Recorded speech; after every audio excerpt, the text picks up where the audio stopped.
चिकित्सा शिक्षा विभाग मंत्री श्री राजेंद्र शुक्ल ने शनिवार को नीमच जिले के मनासा पहुंचकर अधिकारियों की बैठक ली, जिसमें जीबीएस संभावित मरीजों के उपचार की व्यवस्था, घर घर स्क्रीनिंग की व्यवस्था और संभावित बीमारी की रोकथाम के उपायों पर विस्तार से समीक्षा की और आवश्यक निर्देश भी दिए। बैठक में संभाग आयुक्त उज्जैन श्री आशीष सिंह ने उप मुख्यमंत्री जी को अवगत कराया कि मनासा के सभी वार्डों में स्वास्थ्य विभाग टीमों द्वारा घर घर सर्वे कर सामान्य सर्दी, खांसी, बुखार के मरीजों को चिन्हित किया जा रहा है। पीड़ितों के परिवारजनों को स्वास्थ्य उपायों के बारे में जागरूक किया जा रहा है। सभी मरीज उपचाररत होकर ठीक हैं। कलेक्टर श्री हिमांशु चंद्रा ने बैठक में उप मुख्यमंत्री श्री शुक्ल को जिला प्रशासन एवं जिले की स्वास्थ्य टीमों द्वारा मनासा में घर घर स्क्रीनिंग कार्य, जन जागरूकता कार्य और रिपोर्टेड मरीजों की निःशुल्क त्वरित उपचार व्यवस्था और मरीजों की निरंतर फॉलोअप की व्यवस्था के बारे में विस्तार से अवगत कराया।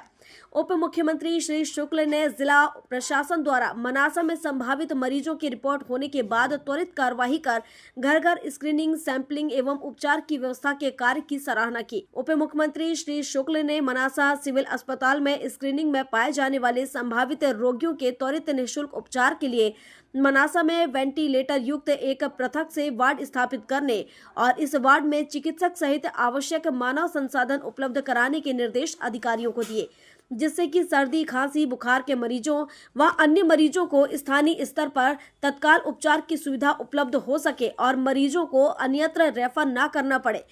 उप मुख्यमंत्री श्री शुक्ल ने संभावित जीबीएस के फैलाव को रोकने के समुचित उपाय सुनिश्चित करने, चिन्हित रिपोर्टेड मरीजों को त्वरित उपचार सुविधा मुहैया कराने, मनासा में पर्याप्त संख्या में आवश्यक दवाइयों की उपलब्धता सुनिश्चित करने तथा मनासा में वेंटिलेटर युक्त एक लाइव सपोर्ट सिस्टम के साथ एम्बुलेंस की उपलब्धता तत्काल सुनिश्चित करने के निर्देश भी दिए। स्वास्थ्य विभाग को ये निर्देश दिए गए। साथ ही मेडिकल कॉलेज नीमच से मनासा में चिकित्सकों की टीम भी तैनात करने के निर्देश दिए हैं। उप मुख्यमंत्री श्री शुक्ल ने बैठक में उक्त संभावित रोग से बचाव एवं सुरक्षा के उपायों का व्यापक प्रचार प्रसार विभिन्न माध्यमों से करने और सर्वे टीम के माध्यम से सभी प्रभावित वार्डों में निवासियों को पानी उबालकर पीने एवं रोग से बचाव व सुरक्षा के उपायों पर अमल करने के लिए प्रेरित करने के निर्देश भी दिए। उप मुख्यमंत्री श्री शुक्ल ने मनासा में पीड़ित परिवारों की सहायता एवं उपचार संबंधित सूचनाओं के आदान प्रदान के लिए कंट्रोल रूम स्थापित करने के निर्देश भी दिए। बैठक में विधायक मनासा अनिरुद्ध मारू, नीमच विधायक दिलीप सिंह परिहार, नपा अध्यक्ष प्रतिनिधि डॉक्टर अजय तिवारी, जिला अध्यक्ष श्रीमती वंदना खंडेलवाल, कमिश्नर उज्जैन आशीष सिंह, कलेक्टर हिमांशु चंद्रा एवं भोपाल से आए आयुक्त नगरीय प्रशासन श्री संकेत भोडवे, स्वास्थ्य आयुक्त श्री तरुण राठी एवं मिशन संचालक डॉक्टर सलोनी सिडाना भी उपस्थित थी। पहला मरीज जीबीएस के आइडेंटिफाई हुए, जयपुर और अहमदाबाद से रिपोर्टिंग हुई। तो मध्य प्रदेश सरकार ने हमारे मुख्यमंत्री डॉक्टर मोहन यादव जी ने इसको बहुत गंभीरता से लिया है, इसीलिए आज हम लोग यहाँ मनासा आए हैं। हमारे साथ आयुक्त नगरीय प्रशासन संकेत भोडवे जी भी हैं, कमिश्नर हेल्थ तरुण राठी हैं, एनएचएम की एमडी सलोनी सिडाना हैं, कमिश्नर उज्जैन आशीष सिंह भी यहाँ हाथ मत लगाइए सर भी हैं। और हम लोगों ने यहाँ पर बैठक करके और क्या अभी तक इलाज हुआ है, जो लोग भर्ती हैं उनकी क्या स्थिति है। 2 पेशेंट जो वेंटिलेटर में है वो वेंटिलेटर से अब बाहर आने की उनकी तैयारी है, खतरे से वो दोनों बाहर हैं। 2 लोगों की दुर्भाग्यपूर्ण मृत्यु हुई है और बाकी जो हमारे 14 में से पेशेंट हैं वो खतरे से बाहर हैं। पूरे एहतियात बरतने के लिए मैंने निर्देश दिए हैं। मनासा सिविल हॉस्पिटल में एक डेडिकेटेड वार्ड बनाने के लिए बोला है। एडवांस लाइफ सपोर्ट एम्बुलेंस जो वेंटिलेटर से युक्त होती है उसको यहाँ पर स्टेशन करने के निर्देश दिए हैं। डेडिकेटेड वार्ड में मेडिकल कॉलेज नीमच के स्पेशलिस्ट वेंटिलेटर, उसके ऑपरेटर यहाँ पर क्रिएट करने का निर्देश दिया है। और जो बीमारी से संबंधित जो लक्षण है, क्योंकि लक्षण के आधार पर ही पकड़ में आते हैं, तो पूरी टीम पिछले दिनों से जिला प्रशासन लगा हुआ है और घर घर में जाके और इस प्रकार के लक्षण वाले यदि कोई भी व्यक्ति हैं जिनको सर्दी और खांसी की शिकायत है, उनको डेडिकेटेड वार्ड में लाया जाएगा और यहाँ पर विशेषज्ञों की टीम उसको देखेगी। एमिनोग्लोबिन जो इंजेक्शन 5 डोज दिए जाते हैं इस बीमारी में, उसका पर्याप्त स्टॉक यहाँ पे रहे, इसके निर्देश दिए गए हैं। और उसके बाद यदि लगता है कि किसी को रेफ़र करने की आवश्यकता है हर सेंटर में, इंदौर या जयपुर, तो उसके बाद ये टीम डिसाइड करेगी। सीधे सर्दी खांसी जुकाम के बाद उनको सीधे रेफर हर सेंटर में करने की आवश्यकता नहीं पड़ेगी। इसके लिए जो ज़रूरी इंतजाम है वो किए गए हैं।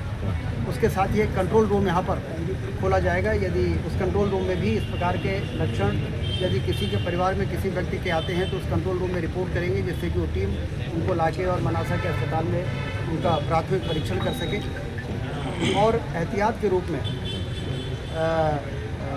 अधपका भोजन कोई ना करे, उबला हुआ पानी ही पिए।